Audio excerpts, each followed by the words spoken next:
मधुपुर में छन श्यामा के भवन, मधुपुर में छन श्यामा के भवन। द्वार सजल छै, माला बनल छै, चौमुख दीप जरल। मधुपुर में छन श्यामा के भवन, मधुपुर में छन श्यामा के भवन। द्वार सजल छै, माला बनल छै, चौमुख दीप जरल। ओ मधुपुर में छन श्यामा के भवन,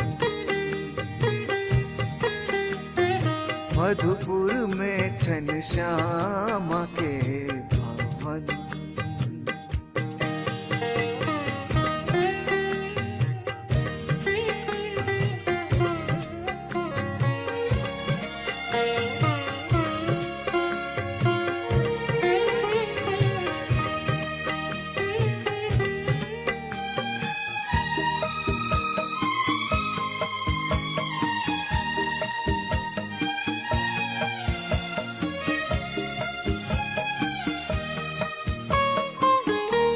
माता भवानी काली शिवानी, विनती सुनियो है माँ। केहन न भागल दुख सा झमारल, हमर दुख हरियो है माँ। आहा जनई छी सबटा बुझई छी, मन सा करी हम नमन। मधुपुर में छन श्यामा के भवन, मधुपुर में छन श्यामा के भवन।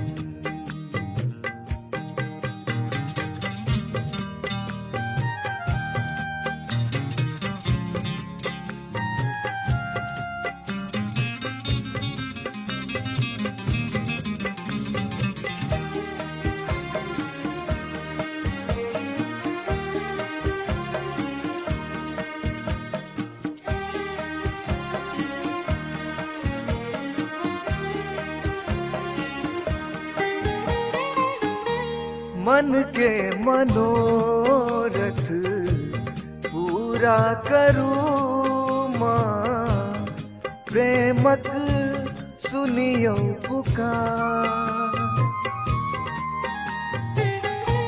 भक्त अहाँ के मझधार में माँ, दुष्टक करियो संहार। श्यामा धाम जे बई माँ के मने बई, गे बई सुने बई भजन। मधुपुर में छन श्यामा के भवन, मधुपुर में छन श्यामा के भवन। द्वार सजल छै, माला बनल छै, चौमुख दीप जरल। ओ मधुपुर में छन श्यामा के भवन,